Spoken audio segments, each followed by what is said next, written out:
So Adou Thiero played meaningful minutes for the Los Angeles Lakers yesterday, and this is the second time he's actually done this.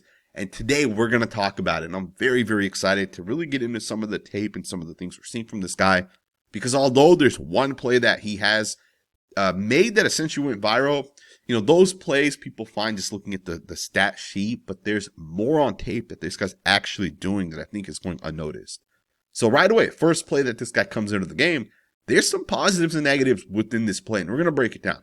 Obviously, at the end of this play, he's going to end up fouling, which is a negative, but there's moments within this play, and I just want to kind of talk about it. So in this first play right here, he's going to end up being lined up against McGowan, who he has to cover. McGowan's going to end up cutting, and Thiero actually does not see this right away. There's a chance for an entry pass here, which does not happen. Maybe Ayton's close enough. And just a side note here really quickly, this is why the New Orleans Pelicans are struggling. This is on coaching in my opinion right here. If you have a guy cutting, another man should not be going towards that same guy cutting. That doesn't make sense. It's bad spacing. Regardless, Thiero's going to end up not seeing the initial cut, although the pass does not happen. And Jose Alvarado is going to actually end up getting the ball, and he's going to drive the baseline. Kleba's kind of all over this, so he's not going to attempt the shot. But he's looking for McGowan for a three-point opportunity. And credit to Adou Thiero for recognizing this, and he gets right into the passing lane. He takes that away. So, although he doesn't initially see the cut, the pass doesn't get made, he does do a great job taking away the passing lane. Now, I don't love the foul that's being called right here. To me, you know, McGowan initiates all the contact. He goes into Thiero, and Thiero's not like swiping the hands or anything like that. And he's just using his body, and he's just trying to stop the drive. So to me, I think it's a bad play call, or a bad foul call specifically, but it's not a huge deal. It is what it is. I do like the fact that he's still on this first defense position. You know, he takes away the passing lane. If it was a situation where the shot clock's at maybe like 4 seconds and it's coming down and Alvarado's hitting that baseline and looking to pass, and, you know, he takes it away. So that's still a good heads up play right there by Thiero. Now, it was obviously a foul. You're going to get 2 free throws. On the other side of it, as the Lakers take the ball down the court, Thiero does a phenomenal job with the hustle.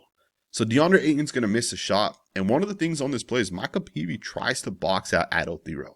And Thiero does a phenomenal job just getting right past this man. And he's going to actually end up tipping the ball. And the ball actually ends up going off of Derek Queen. Now, this is an easy rebound for the Pelicans. There's like 3 guys standing right there. And Thiero's the one guy that ends up getting in there, and he kind of tips it. And this creates an extra possession. And if you guys don't watch tape, you miss moments like this. And I know you can watch the game live, but I'm being honest, guys. When I watch a game live, it's hard to see some of the small little things that happen, or at least remember some of the things, because there's so many possessions that happen. Usually stuff like this, like, you know, I'll go back and I'll watch just Thiero's minutes, essentially, right? And you can just see some of the positive stuff he's doing out there. I think the Lakers this year, you know, they have guys that will hustle, but they don't have guys that can consistently do all these different things. They don't have guys that can 100% hustle, 100% play defense, guys that can move really well and can rebound and are athletic, right? Like, they don't have a lot of these type of guys. And I think Thiero is just a really, really good piece for the Lakers, and I hope he does develop. Now, if I didn't say this already, that hustle play by Thiero right there actually does lead to the Lakers keeping the ball and actually scoring 2 points. Austin Reaves ends up hitting a shot. To me, it's a really, really good job. On the very next possession, the Lakers go down on the defense side. The Pelicans go down with the ball, and you're going to see Thiero get pretty close to stealing the ball here. Now, I would love for Thiero to fully commit to this and go for it, and even leave his man if that's what it is, right? Thiero, to me, you know, you're long, you're lengthy, you have the movement, collapse that man right there and try getting that ball out. It's not a huge deal because he does pass it out anyways. But I do like the fact that on this one, you know, Thiero does still swipe at the ball, and he's the help defender on this one. So it's a pretty good job right there on that one. On the very next possession, Reaves actually ends up throwing it away. And this is the viral video that I think a lot of people have kind of seen. Thiero does a really good job stealing the pass on this one. Again, just, you know, creating opportunities for the Lakers. As this guy's out there, these are some of the things you're seeing, right? You're seeing this guy can get a steal on one play. On the play before, he almost gets a steal. And the man that has the ball that Thiero is almost able to swat the ball away, he quickly passes the ball away, right? I love some of what we're seeing from Thiero, and that steal's a really, really nice steal. Obviously, you get an extra possession if you're the Los Angeles Lakers. But this final play, and keep in mind, you know, he only played probably like 4 plays on defense and offense. This final play right here is phenomenal, and this just speaks volumes to the type of guy that Thiero is. So you're actually going to see a screen is going to come for Alvarado. This is going to come to the left side of Thiero, and Alvarado is actually going to attack the opposite side, right? The right side of Thiero. He doesn't use the screen as an official screen. He kind of just uses it to get Thiero's to kind of set his feet, get ready for that screen. And keep in mind, Thiero's like 6'7", and Alvarado is like 6 feet. So there's a massive difference in the height. There's a massive difference in the quickness and speed. Maybe not quickness and speed, because you guys obviously see on this play, this guy does a great job just staying right on top of this. The fact that Alvarado kind of has a running start and Thiero's not even moving, and both his feet are set, the movement by Thiero right here, this is rare stuff right here. Thiero essentially just stays right on top of this. He swipes at the ball. Alvarado's going to actually end up passing the ball. And even more than that, man, Thiero does a great job helping DeAndre Ayton. I think this might be 2 points at this point right here.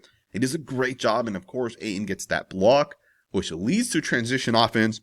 And Rui Hachimura gets a wide open 3. He does miss the 3, which kind of sucks. But this defensive possession leading to transition offense, this stuff right here is what the Lakers have needed.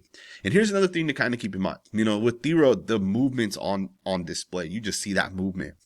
And just the way he plays defense is really nice as well. With Thiero, the benefit he provides a team like the Lakers is, he's 6'6.5", 6'7". He's tall, he's long, he's lengthy. So he can cover guys that are 6 feet tall, like Jose Alvarado. And if that's the number one player that's on the other opposing team, if the guy's on the shorter side, well, Thiero can cover that man. If it's a guy that's like 6'8", 6'9", Thiero can probably still cover this man. So the wide range of players that this guy can cover, to me, is huge. And that right there in itself is a huge value. And we're seeing guys like DeAndre Ayton getting a block off of, kind of working with Thiero on the defensive side. This is a really, really good prospect for the Lakers. I'm excited to see what Thiero continues to develop into. Also, just keep in mind, the Lakers obviously feel a guy like Adou Thiero provides more benefit to the Lakers right now than a guy like Bronny James, who's been essentially, put back to the G League team, right, or signed back to the G League team. So that tells us that there's real upside with Thiero, and he got to play a little bit. And I know Marcus Smart and LeBron did not play, and the game, it was still in the second quarter, so anyone can come back. And I know the Lakers were up like 20 points at this point, but the game was not over, right? So I love what we're seeing from Thiero right now. We'll see how he continues to develop. There's also a DeAndre Ayton update on his knee injury. So if you guys did not see this play, DeAndre Ayton ended up taking a shot to the knee. Now, when I saw this live, I'm not going to lie to you guys, man. I thought, hey, man, this guy could easily end up missing the next 2-3 weeks, given this knee injury happened, I believe, about a week back at this point, and he actually did miss one game.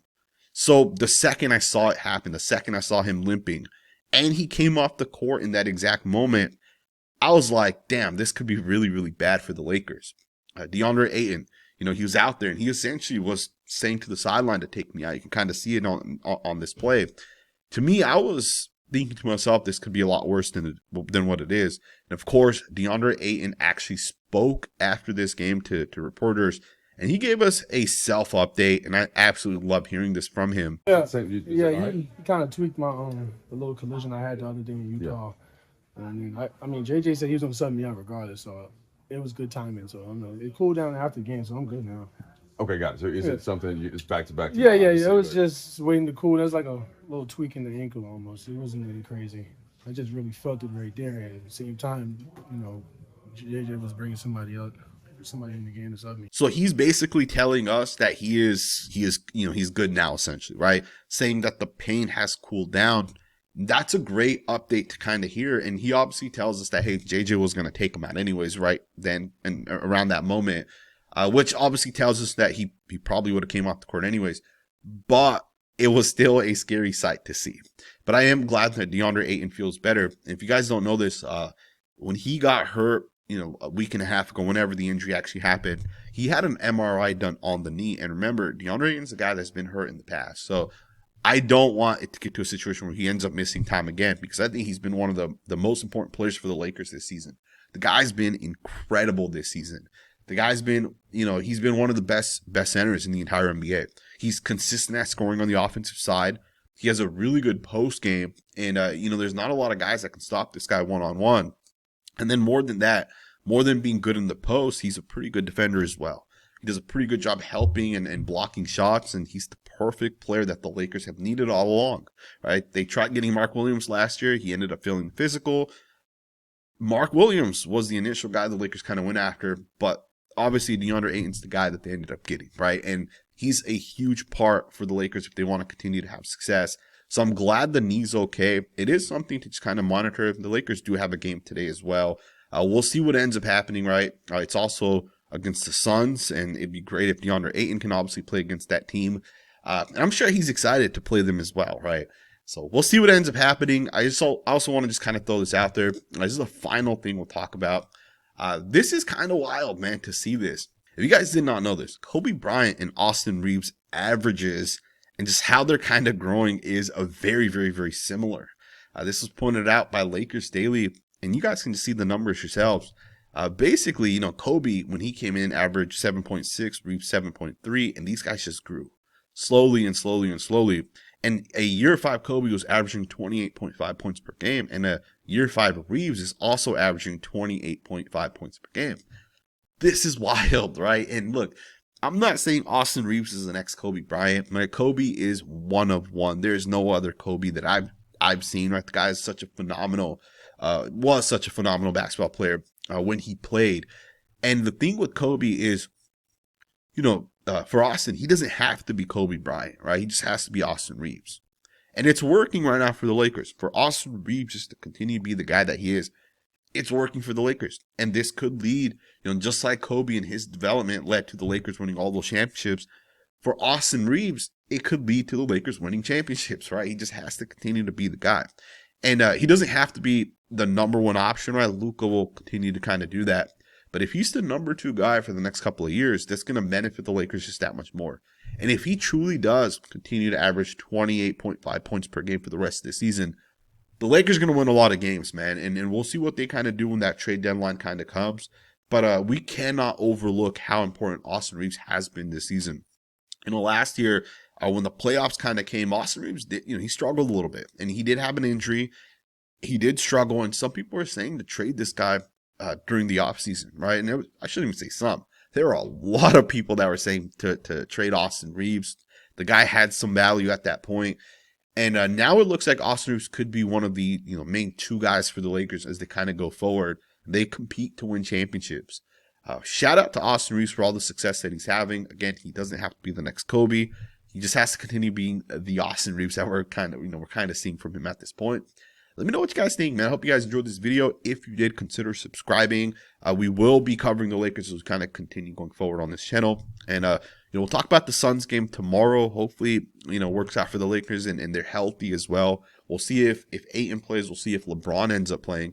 JJ did tell us that going forward, LeBron should have no issues being able to play like back-to-backs. He's obviously did not play yesterday. We'll see if he plays today. Let me know what you guys think, man. Thumbs up, subscribe, and I'll see you guys next time with another video.